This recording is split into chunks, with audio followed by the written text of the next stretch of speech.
Dr. Roizen, age-related cognitive decline, can it be avoided or averted? You know, it's a very important question because we think a lot of it can be averted because what happens with age we call normal.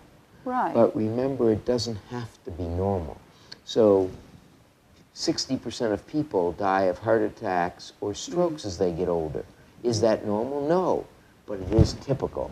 It is normal. Typical. So what we've got to say is we don't think that heart disease or vascular disease, which most age-related cognitive decline is due to, is a normal aging process. It's an abnormal process we bring about by our choices. So is heart disease needed? Well, some vascular disease, that is some valvular disease of the heart, sometimes occurs that we can't stop because of wear and tear. Okay. But disease of the blood vessels of the heart is never a concomitant or invariable thing as far as we know. And that means that it isn't of the brain either. Okay. So taking nutrients to the brain and away from the brain, one of the key things is keep your blood vessels normal. Most important number to know. Do you know the most important number? No, what is it? It's your blood pressure. Ah. Only your spouse's birthday is more important, or your anniversary day if you're a guy. Because you get killed if you forget those days. Exactly. But your blood pressure, 115/75, most important. It's 6 times more important than knowing your HDL cholesterol for women or your LDL cholesterol for men.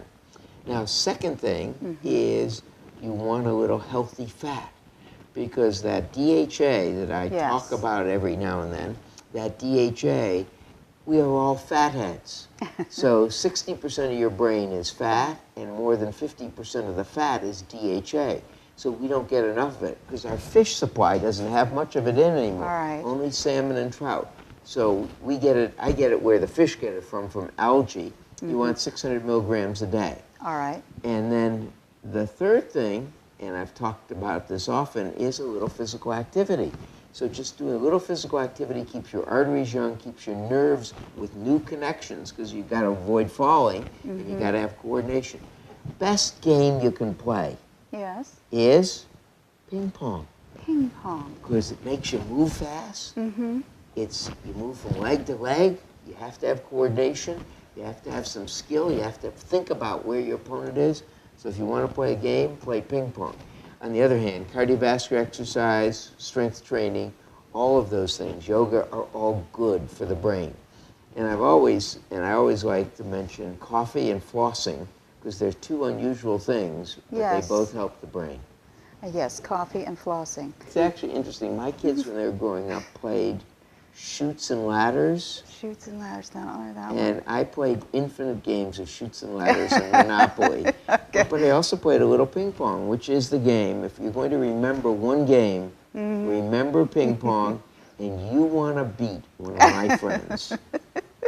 Who is? A guy named Al Ratner.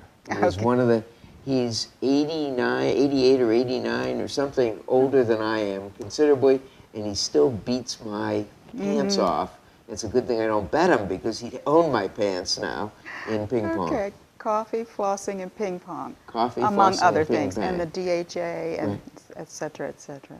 Thank you, Dr. Roizen. Thank you.